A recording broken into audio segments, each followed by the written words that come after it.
Hey guys, it's Matt from letsgetshaving.com, and I had a few people ask me what the process was like when I make my strops.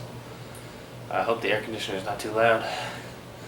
But yeah, I'm just gonna, in a rough, sort of unorganized way, take you through the process of putting together a strop, one of my strops. So this isn't actually where the process begins because I've already cut the strop out, dyed the strop, and cut the indentions where the D-rings and the swivel snap will go. Hopefully you can see that. And I made my marks to where I'm going to punch the holes. Again, I don't know if you can see that. But yeah, I'm just going to sit down here, Indian style. And alright, so first thing I do is punch out the holes in the strop. And I got my little leather punch kit here. And get out my 3/16 punch. And I'm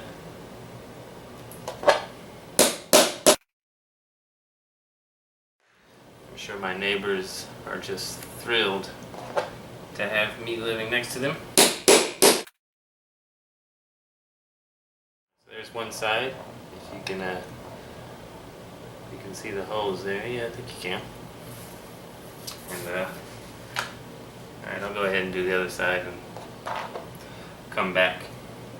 Alright, so after punching the holes in both sides, as you can see, then move on to, well, if the person who bought the strop ordered the strop with the poly webbing side, then I will proceed to add the poly webbing.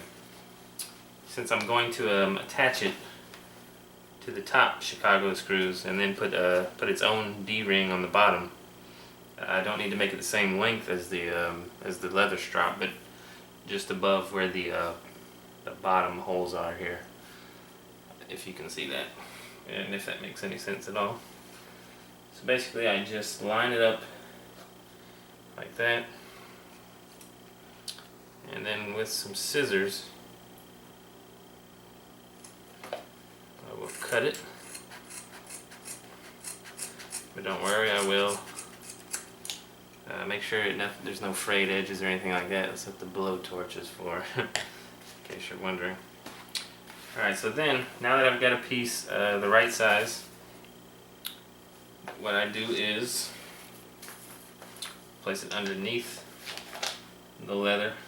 I put it on top of my little scrap leather piece here. If you're punching holes, you always want to have something soft underneath what you're punching so that you're not dulling your punch. If you do a lot of leather punching, that is.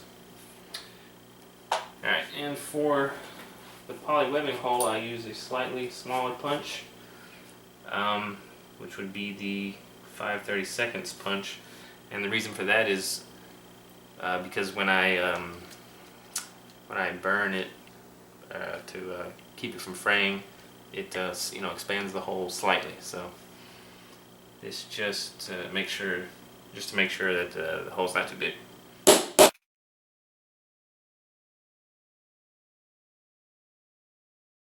Alright, when I get to this side, I will take a marker or a pen and just make a mark here where I'm going to cut to put the D-ring.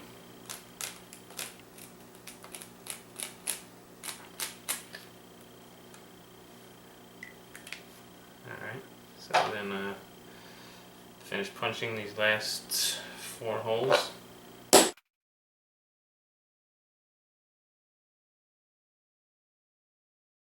Now, as you can see, the poly webbing is punched at the top and the bottom, if you can see that. Alright, so now that I have the holes punched, I'll just take some scissors and cut out the little triangle indentions.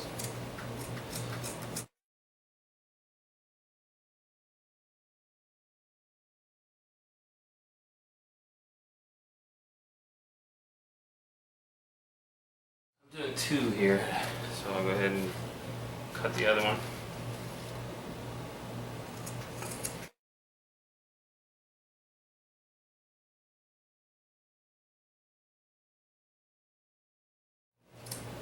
Alright. So I've got the indentions cut out there. It's kind of hard to see, it's a little dark in here. So then basically I take my little mini blowtorch here. Nothing special, just a little Burns-O-Matic blowtorch. And yeah, I'll take it across the top. Cleans up any frays. Hit each hole with it. Sort of seals off the inside of the hole. I'm not sure if you guys can see. Try to give you a better view here. Hit the holes. Down the sides. Cleans up those edges. So now it's a nice and clean looking now. Alright, well now that we've got the holes on the poly webbing all nice and cleaned up from the blowtorch, the mini torch, now it's time to add the hardware, which is the swivel snap for the tops.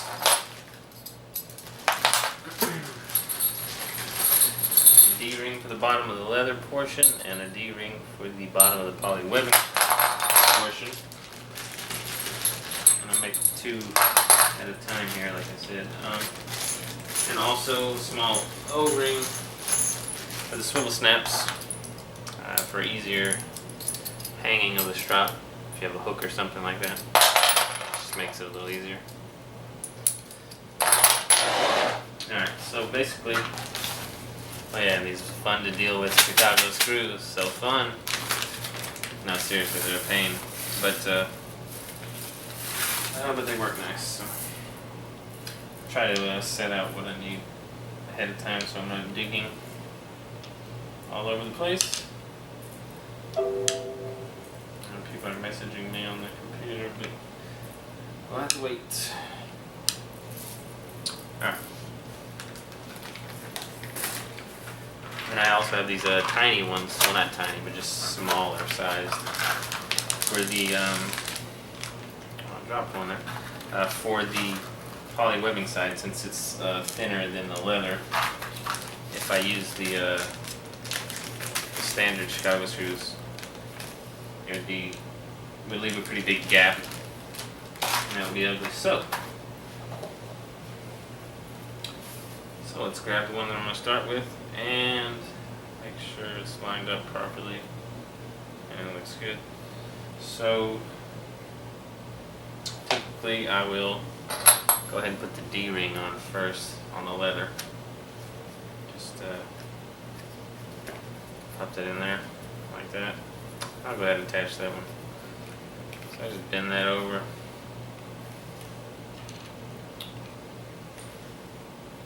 Pop the Chicago screw into the bottom. And screw it on.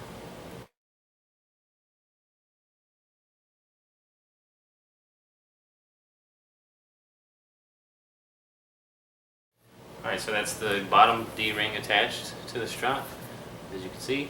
Nothing to it, really. Alright, so now the fun part,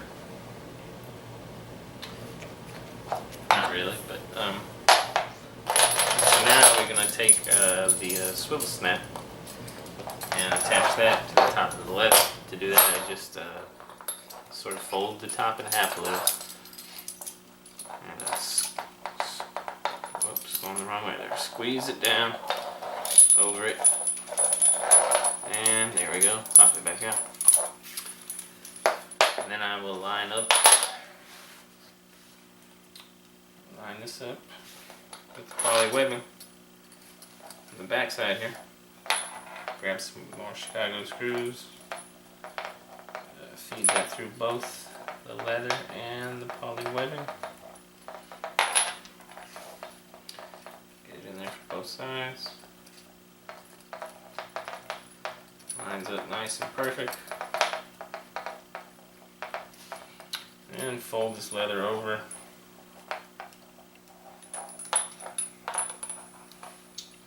And get this screw in here.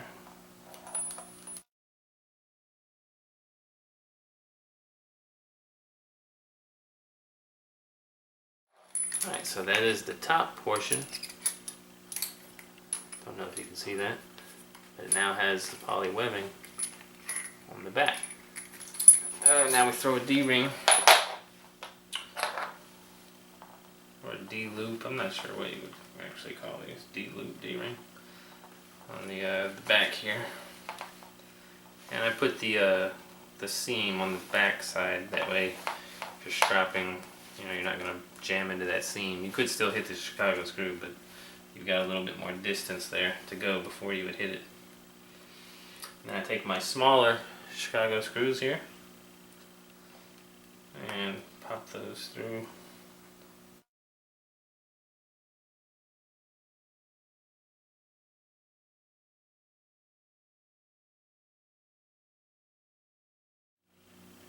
And that's it. Alright, that is how I put together my 3-inch strops with the poly webbing side. Hope you found this helpful in some way. Maybe you did, maybe you didn't. But yeah, there it is. Alright guys, thanks for watching, and subscribe if you are interested in more shaving related videos, and check out my website, letsgetshaving.com, and I'll see you later.